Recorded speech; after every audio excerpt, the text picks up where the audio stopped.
This is the Losses Become Gains podcast, the podcast that talks about and normalizes the complexities of grief, life after loss, and all this entails. I'm your host, Tara Accardo.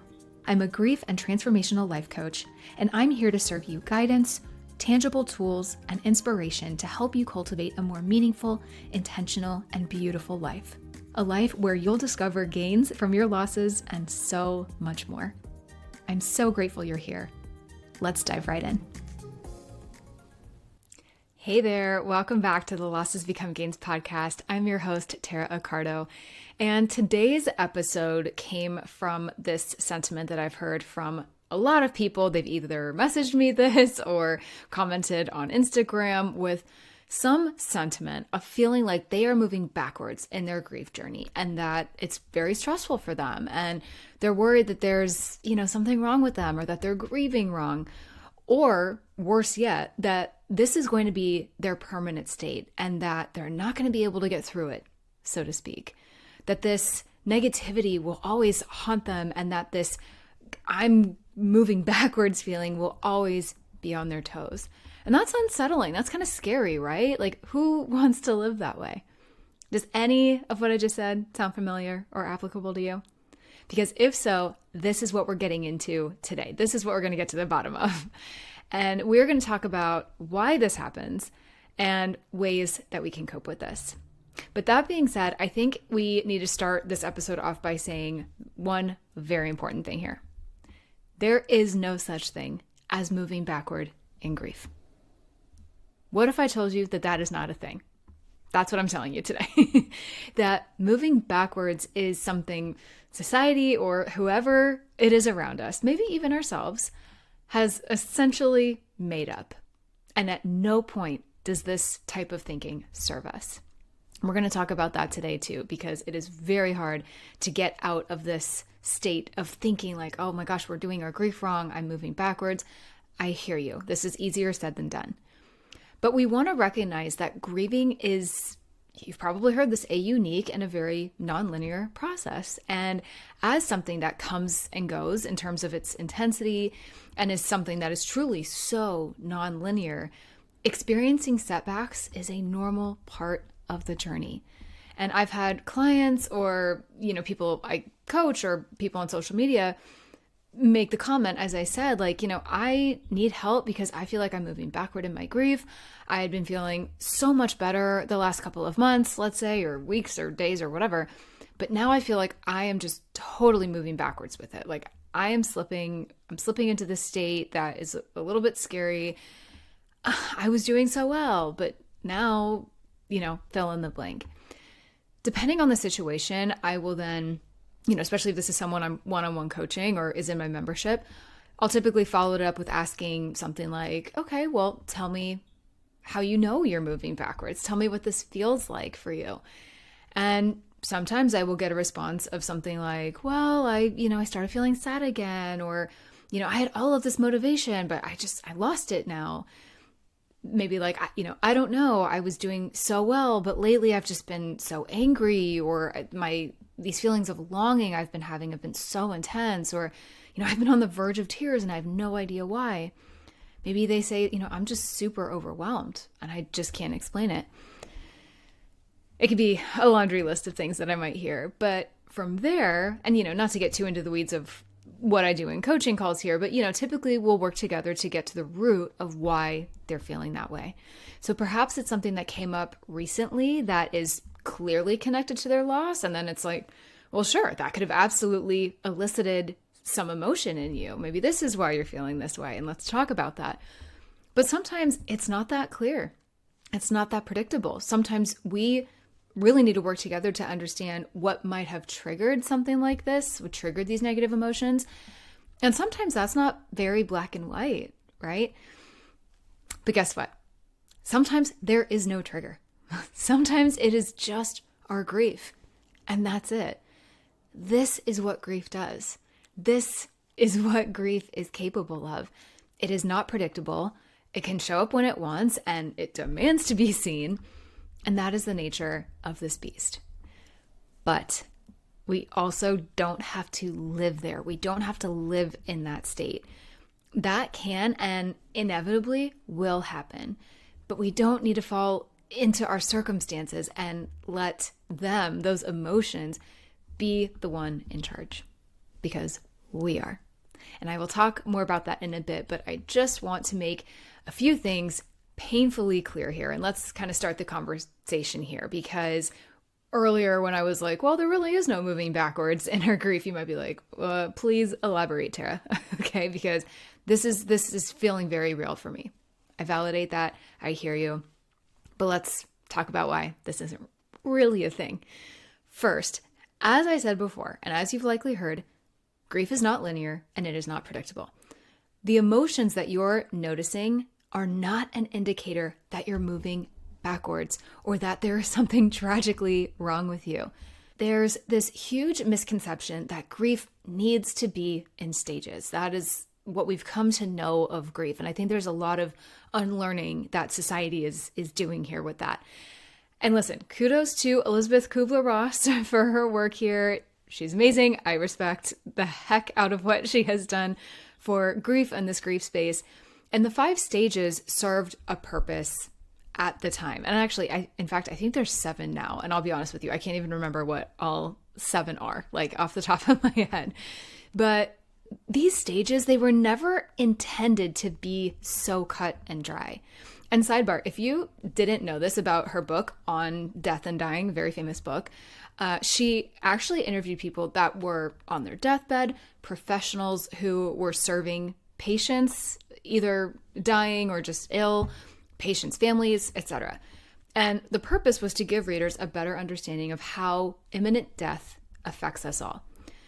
The 5 stages are ultimately what came out of it. But from my understanding, it was really never meant to be such a guidebook to coping with grief or something that we all needed to stick to so intently and be like, okay, I'm out of the anger phase, or, whatever it is now.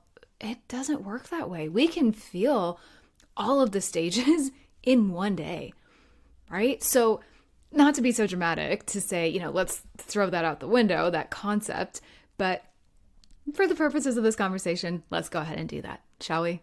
Okay, because I even remember family members of mine asking, had I found acceptance yet at one point? And I was like, I don't know, like what even is acceptance? I guess I'm sort of resigned to the fact that my parents and dog died all in about a year and a half. But how can I ever really be so accepting of that? I can't really. That's still hard to wrap my head around. And it's going to be for years, because there's going to be different situations and scenarios that come up in my life, be it big milestones or even just day-to-day stuff, where I'm going to continue to feel that pain.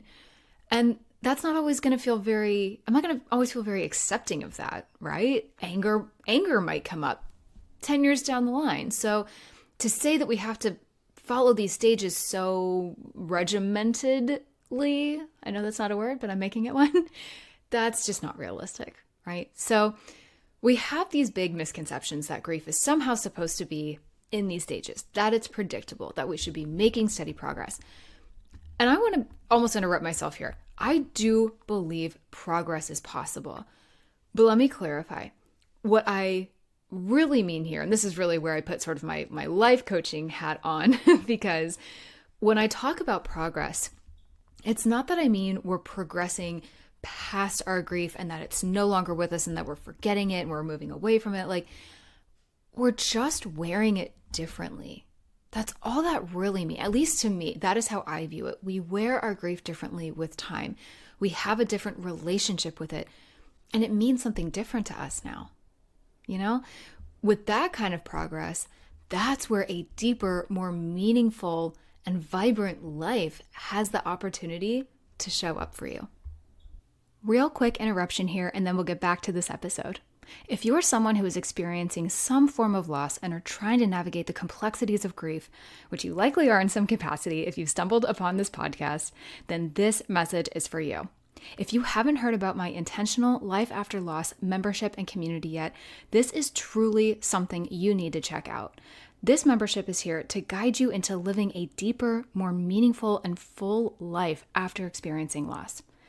Who doesn't want that, right? I created this membership because I know what it's like to navigate and cope with grief on a daily basis. I know how hard that can be, and I know the tools and support it takes to do this effectively. I've done the work myself, and I've coached people just like you to do the same. It comes down to having impactful, effective resources and tools at your disposal, having the right support around you from people who can understand and empathize with your grief, and having encouragement and inspiration around you consistently to not only elicit and spark change, but to keep it and keep the positive momentum going. Enrollment opens once a month for a limited time. Check out the details linked in the description, and I hope to see you in there. So, with that all being said, put aside any misconception that you're experiencing grief is supposed to be orderly or based on stages or steps. None of that is really accurate. So I want you to embrace the chaos here a little bit. It's not a straight line. It is a crazy, chaotic scribble that sadly we just sort of have to embrace sometimes. We just do. It's part of the process. But there are ways to cope with this and ways to do this and to embrace the chaos. And I'll talk about some of that in a little bit. I don't want to just leave you hanging there. But the next point I want to make, and this is very, very important, negative emotions aren't normal and you are not crazy. Let me be clear. The presence of a negative emotion does not mean that you're moving backwards. Emotions are caused by thoughts and predictions and experiences that we've had. We're designed as humans to have both positive and negative emotions. That is the human experience. And I talked about this actually in a previous episode recently, but you are having feelings because your thoughts are creating them for you based on what's currently happening in front of us, what has happened in our past. It's all this amalgamation of what we're here experiencing. That is a perfectly human thing to do. That doesn't mean that something has gone horribly wrong and you're going to be in the throes of that early acute grief again. It doesn't mean we're going to go back to day one of right after our loss happened, right? So take a deep breath and don't judge your negative emotions if they come up and automatically think that that means you're not doing something right, that you're not doing your grief right. There is no doing grief right, so to speak. But let me tell you, and if you haven't experienced this already, many, many people out there will try and tell you that you're doing something right or wrong based on their experiences and what they think is right or wrong, especially in grief. And I've talked about this previously in an episode. I'll just paraphrase this for a moment. I had a woman who worked with my mom once upon a time who I really didn't know very well personally. And truthfully, I don't even know how well my mom really knew her. She's a bit of an older individual, very different generation. I think she had very different views on how to cope with grief and how to handle grief. And amongst many things she said to me, she accused me of trying to monetize my grief and like take advantage of my parents' deaths by now offering grief coaching and the things that I do, which honestly not only angered me, but it made me more sad than anything because I was like, you are totally missing the point of what I'm trying to do here.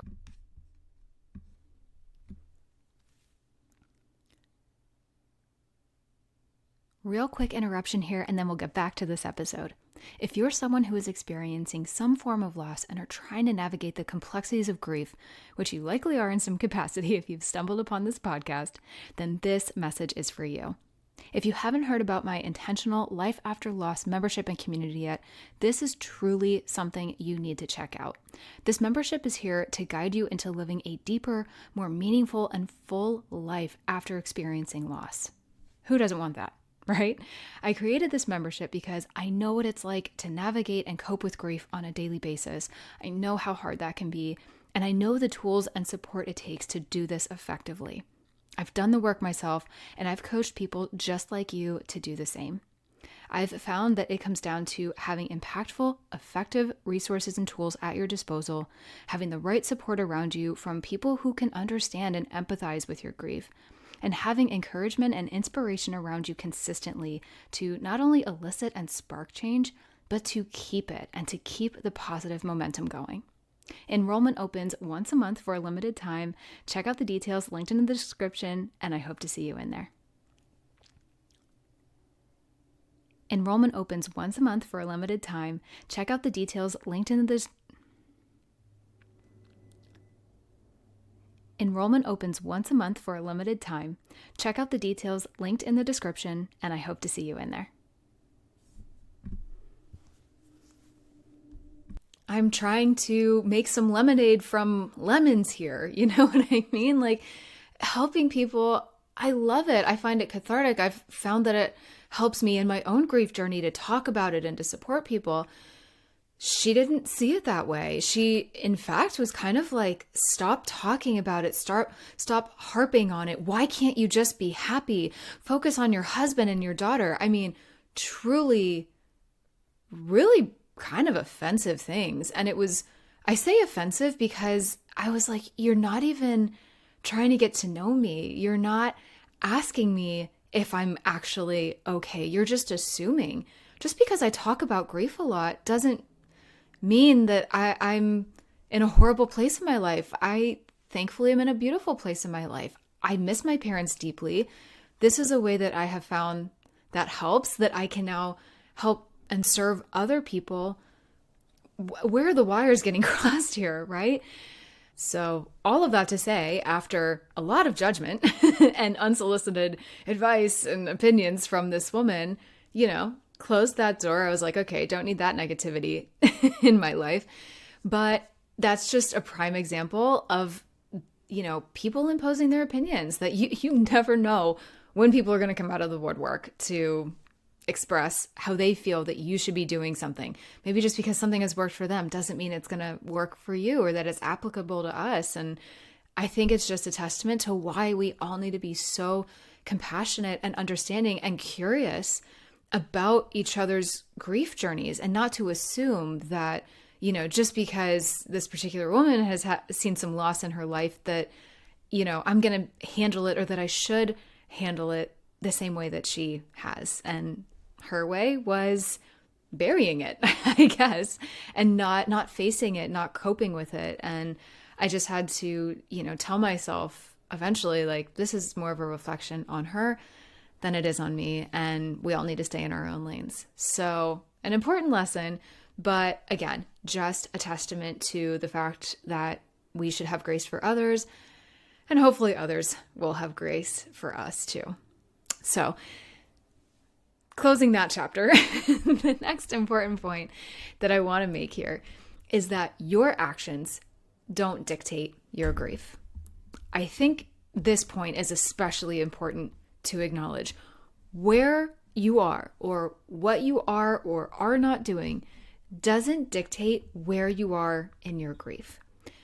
If you're not taking action in a particular area of your life, let's say, or you don't like the action that you're taking in a particular area of your life, it doesn't mean that you're going backwards here. I had a client where, for example, they felt really unmotivated to work out, to do much of anything in life. They didn't have a lot of energy. They just really lived a very one-dimensional existence, and they were really struggling with this. And this was something she felt really bad about. She didn't like this. She felt like there was something wrong with her. She felt like she was doing all the things wrong. And I was like, okay, well, let's take a step back. And when we talked through it, we determined the root of a lot of it was because of her grief and some unresolved things that she was dealing with, or actually wasn't dealing with around that. She just didn't even realize it. And that's okay. When we're sort of blinded by grief, or we don't even kind of realize it's grief sometimes, that's hard to navigate. And I said this in a previous episode, but it's like the same brain that's trying to cope with our grief is also the one that has to try and move us forward somehow. And that is really hard. But here, this client was feeling badly about herself and the things that she wasn't doing or wasn't taking action on. So whether it's your grief or whatever it is that's coming up for you, it might not even be grief, right? It's something we just have to check in with ourselves on a lot. Consider that perhaps you're not taking action because of how you're feeling and the why behind that. And what thoughts are in your brain are perhaps causing this lack of action. And what's really important as a next step is that we shift those thoughts accordingly. But it's, again, important to remember nothing has gone wrong here. There's nothing wrong with you. And this doesn't mean you're going backwards in your grief. This is perhaps just the grief at work in your life. And it's just something we have to cope with over and over and over. Because remember, thoughts cause feelings, feelings drive behaviors, and behaviors produce outcomes. We have the power to shift and change any and all of that. But what we don't want to do is to judge them and automatically assume that something has gone wrong. And I see this more times than I can count. And I always just want to reassure people like, no, you're okay. This is a natural part of the process. And here's why. So next point here to kind of shift into the mindset piece of it. Let's say, for example, that this moving backwards idea was even a real legitimate thing, which it's not. But let's just pretend these negative thoughts that we're having strengthen the pathways in our brain that cause more negative thoughts. That is how this rumination process, and this is this vicious cycle that so many of us can get stuck in. If we get caught up thinking that we're moving backwards and what this means for us and get all in a tizzy about that, you might start to feel afraid, more anxious, doubtful, perhaps discouraged or a bit defeated. Totally valid. But how we feel fuels how we behave. So what can happen when we're feeling afraid, anxious, doubtful, discouraged, defeated? We probably second guess ourselves. We might judge ourselves. We start spending more time worrying about how we're doing it wrong, when in reality, we're not. Our brain looks for evidence of our thoughts. So then our brain starts looking for evidence of how we're moving backwards in this case, or how we're, slipping a little bit. It's looking for that to be true. Our brain then starts showing us the data, because it's all about the data, that lines up with that thought, literally trying to prove that this is true. This is how we can fall into this trap. It starts showing this apparent backward moving in our grief. So it kind of like convinces us like, oh, there's truth here.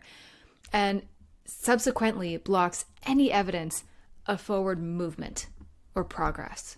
Hopefully that makes sense. So hang with me. When we're feeling these negative emotions that we talked about before, we often close ourselves off from people or things around us or positive thoughts. So maybe this means you stop doing the grief work that you should be doing and you beat yourself up for that. We might stop, again, working out or being as active as we should. We don't get outdoors. We start sleeping more. Perhaps we go out less. We socialize less, or we, decline invitations from people. We contract instead of expanding. But if you've listened to any of my previous podcast episodes, I mention this pretty often. You'll know that I talk about this expansion and how important this is. And also physically, literally putting our shoulders back, putting our arms out, and really embracing and feeling this expansion in all the ways, physical and mental, because grief is very constricting, and rightfully so. We have to fight that a little bit though. And listen, I want to preface this. If you are earlier on in your relationship with your grief right now, this might not be the right time for you to hear this. So bear with me, but actually that's not true. I take that back. I think it's always good for all of us, wherever we are in our grief, to hear this, but all in due time, right? We have to give ourselves time to process all of this. But what we don't want to do is block ourselves from the life that we want and the life that we deserve because we believe this narrative in our head, this negative narrative. The moral of this story is I don't want you to believe this fallacy of I'm going backward in my grief. It is simply untrue. And when this does come up, because like I said, it likely will if it hasn't already, we can combat this with a loving and more supportive answer for ourselves. one that encompasses grace and patience with ourselves and with the process, but one that gives this untrue thought a run for its money a little bit. And it's one that allows you to stay present with yourself in your current life and what's in front of you, everything that's in front of you. One that has you being your own advocate and being kind to yourself, because that is really all there is. If our loved one has died, for example, maybe you're listening to this podcast because you have lost a loved one, and it's this type of loss that you're dealing with. Ruminating and being unpresent with our reality, it's not going to bring them back, right? For example, when that pesky thought of moving backward rears its ugly head, we can instead say, this is grief, and grief is freaking hard, but I am still here, I'm still doing it, and I can do hard things. I am proud of myself for staying on track the best I can, and I acknowledge that this is an ebb in my grief. The flow will come. The flow is coming. I can figure this out too, and it will not overcome me. This idea of moving backwards is an optional story we tell ourselves. It's optional, you guys. We don't have to listen. And that is where choice in our grief comes into play. And I know it doesn't always sound and seem like we have a choice in our grief. And I want to be clear, sometimes we don't. We just feel what we feel, especially early on. I mean, once we get seasoned with our grief a little bit, once we get to know it, once we start to understand it, those choices, they do come. And in terms of coping with this, I will finish out this episode with some just high-level thoughts here. There are a lot of episodes on this podcast more about coping tools and all the good things. So I just want to leave you with a little encouragement and maybe some things to think about here today. Acknowledge and accept your emotions. Like we've talked about today, there's really no getting around them. And they are the type of thing that will not allow you to ignore them. They will just wait for you. That's it. So it is crucial to recognize and accept the wide range of emotions that you're experiencing, and knowing that you could feel happy and joyful one moment and then longing and pain the next. So embracing all of that, but also this includes any feelings of regression. Allow yourself the space and the grace to feel that without feeling judgment from others, but most importantly, from yourself, because that is truly all that matters at the end of the day. The second is to reflect on any triggers that you might have. I alluded to this earlier as well, but consider potential triggers or events that might have intensified your grief recently. And remember, some might be more obvious than others. But understanding these triggers can help you develop strategies to navigate them more effectively and to cope with them better in the moment when they do come. And also remember, things that can help us cope can also change over time. We might discover new strategies, better strategies. What might have worked for us at one point in our grief journey might not work for us now. Or there's new things that we need to try that could be even more effective and help us even more. So making sure we have patience with that process as well is also super important. And I just want to note here, in episode 15, we talk specifically about grief triggers, what they are, and how to cope and how to handle them. So definitely go check that out if you are struggling with this specifically. Again, that is episode 15. The third thing is to reevaluate your goals and priorities. Grief can absolutely prompt a reevaluation of your life goals and your priorities, and as it should, right? That's actually kind of a weirdly beautiful part of this growing process that we can experience after we go through a loss. But also, that can be uncomfortable at times. I totally get that too. This might even make us feel sort of further away from our loss at certain points, if that makes sense. Like, especially if we've lost a loved one. For example, me losing my parents. Sometimes this progress that I've been feeling, or like these days where I'm like, hey, I'm actually doing pretty well, I sometimes have guilt around that, or it makes me feel so much further away from them because it was almost like the deep grief, that agony that I first felt in my grief journey was connecting me to them, which, I mean, I guess upon reflection in a very weird way it was, but now I've shifted that a little bit. And I'm like, no, the work that I'm doing now, the mindset that I have now, that's where they would want me to be. And that connects me to them in new and beautiful and really powerful ways. But we need to allow ourselves to feel that. We need to open the doors and pave the way for that. But that progress, it can be a little scary. It's exciting, but it can perhaps feel like we're stepping into a new unknown. And for some of us, that's a little tough. So take some time to reassess what is important to you and consider making adjustments that align with your current emotional state, because that will inevitably change. That's a beautiful thing, as it should. And that is something to be embraced. And so I hope you remind yourself to do that today. Also, setting realistic expectations. I hope this goes without saying after today's episode, but just be realistic with yourself and your grief. If grieving is not a linear process, as we've been saying, setbacks are a natural part of this journey. I hate to say this is something we sort of just have to deal with and accept, but that's kind of the nature of this crazy thing we call grief. But that leads me to my next point. I hope you know this, and perhaps you hear this a lot, but please do take this into consideration and take it seriously. You do not have to do this alone. At Losses Become Gains specifically, I have one-on-one coaching in both grief coaching and transformational life coaching to help you with wherever you are in your journey. I have my intentional Life After Loss membership that serves you really impactful but easily digestible coping tools and resources on a monthly basis, alongside a monthly coaching and Q&A call and a support group that connects you with fellow grievers so we can uplift each other and help each other through this process. But listen, even if you don't get the support you might need through me, I encourage you to connect with friends, family, or a support group that feels right to you.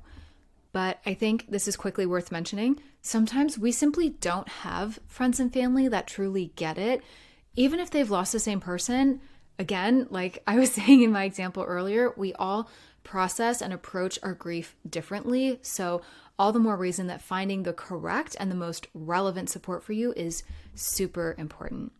Sharing your feelings with others who have experienced similar losses or hardships can provide really incredible comfort and understanding. Even if none of us can fix it, right? Even if it's not about fixing it, it's just for you to feel heard and supported and seen and validated in all of the great things. And this can help you more than you may realize until you get into it and give it a go. So I just want to leave you with that. Please know my inbox is always here for you. My DMs are always open to you. And that is all I have for you today. So I really hope you enjoyed today's episode and that this has maybe opened you up a bit to feeling more confident and understanding of your specific grief and your grief journey, whatever that currently is for you. If you found this episode helpful, I would truly appreciate it if you shared it with someone who could use it, or if you're so inclined to leave a rating or review on whatever platform you're tuning in on. I hope you have an amazing day, my friend, and I will see you in the next episode. I am sending you a huge thank you for tuning into today's episode, my friend. I'm so grateful you're here and for the steps you're taking to heal your heart, open your mind, fulfill your soul, learn, grow, and evolve, and move through this crazy thing called life in big, beautiful, impactful ways. Visit lossesbecomegains.com for my blog, more coping tools, ways to work with me, and so much more. And be sure you're following along on Instagram and Facebook at Losses Become Gains Podcast. I love seeing new faces, meeting new people, hearing your stories, and supporting you however I can. Be sure to hit that subscribe button if you haven't already, and share this episode or this podcast with someone who could use it too. And remember to always keep asking yourself, how will I turn my losses into gains today? I'll catch you in the next episode.